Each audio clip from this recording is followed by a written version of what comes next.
আমি প্রথমেই অন্তরের অন্তঃস্থল থেকে কৃতজ্ঞতা জানাতে চাই প্রেস ক্লাবের সম্মানিত দায়িত্বশীল এবং প্রেস ক্লাবের সাংবাদিক ভাইদেরকে। আসলে সবাই আমার ভাই চাচা অনেকে এখানে উপস্থিত আছেন, সকলকে শুভেচ্ছা জানাতে চাই, ধন্যবাদ জানাতে চাই এত সুন্দর একটা আয়োজন করার জন্য। আজকের এই আয়োজন আমাকে নিয়ে যে আপনারা আয়োজন করেছেন, সেই আয়োজনের মাধ্যমে আমি বিশ্বাস করি যে আমি ডক্টর মোহাম্মদ শহীদুল্লাহ হলের জিএস নির্বাচিত হয়েছি। এটা আসলে যতটুকু না পাওয়া, আমার দায়িত্ব থাকবে 1 বছর। আগামী 1 বছর পর আমি শিক্ষার্থীদের জন্য কতটুকু করতে পারছি, শিক্ষার্থীরা আমাকে কতটুকু গ্রহণ করছে, শিক্ষার্থীরা আমাকে যে শিক্ষার্থীদের যে একটা চাওয়া পাওয়া সেটা আমি কতটুকু পূরণ করতে পারছি। এবং ফাইনালি 1 বছর পর শিক্ষার্থীরা যারা আমাকে ভোট দিছে এবং যারা আমাকে ভোট দেয় নাই, তারা যাতে বলতে পারে যে শিক্ষার্থীদের এই সিদ্ধান্তটা 9 সেপ্টেম্বর শিক্ষার্থীরা শহীদুল্লাহ জিএস নির্বাচনের ক্ষেত্রে যে সিদ্ধান্ত নিয়েছিল সেই সিদ্ধান্তটা ঠিক ছিল। এই এতটুকু যদি শিক্ষার্থীদের মুখ থেকে আমরা শুনতে পারি তাহলে মনে করবো যে আমি সার্থক। আর পাশাপাশি হচ্ছে মিঠাপুকুর এবং মিঠাপুকুরের সকলের কাছ থেকে আমার চাওয়া যে নির্বাচিত হওয়ার আগের যে মুহূর্ত সেটা যতটুকু না কঠিন, নির্বাচিত হওয়ার পরে 1 বছর নির্বাচিত হয়ে কাজকর্ম করা তার থেকে আরো অনেক বেশি কঠিন। এবং সেই দিনগুলোর জন্য 9 সেপ্টেম্বরের আগ পর্যন্ত যেমন মিঠাপুকুরের মানুষজন, আমার আশপাশে সবাই আমার জন্য দোয়া করছে, তারা তাদের জায়গা থেকে আমার জন্য সর্বোচ্চ সাপোর্ট দিয়ে গেছে। আগামী দিনগুলোতেও যাতে তারা আমাকে সেই সাপোর্টটা দিয়ে যায় সেই আশা করবো তাদের কাছ থেকে।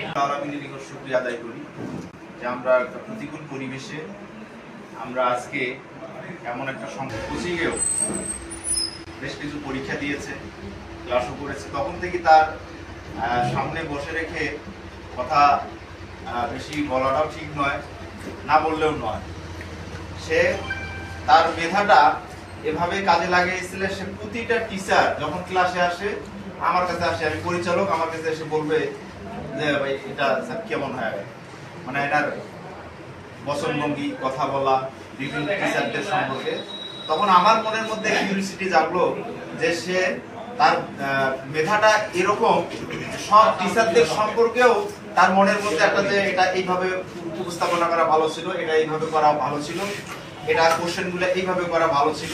তখন থেকে আমার মনের মধ্যে একটা ধারণা জন্ম নিয়েছিল যে হয়তো বা ভবিষ্যতে সে ভালো কিছু করতে পারবে।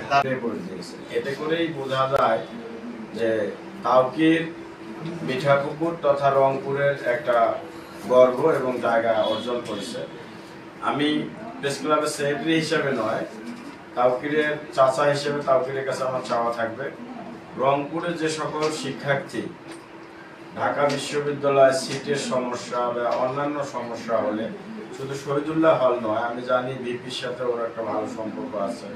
ভিপি মহোদয় আমাদের এখানে এসেছিল, সাদিকা আমাদের সংসদ সদস্য প্রার্থী গোলাম রব্বানী স্যারের বাসায় গিয়েছিল।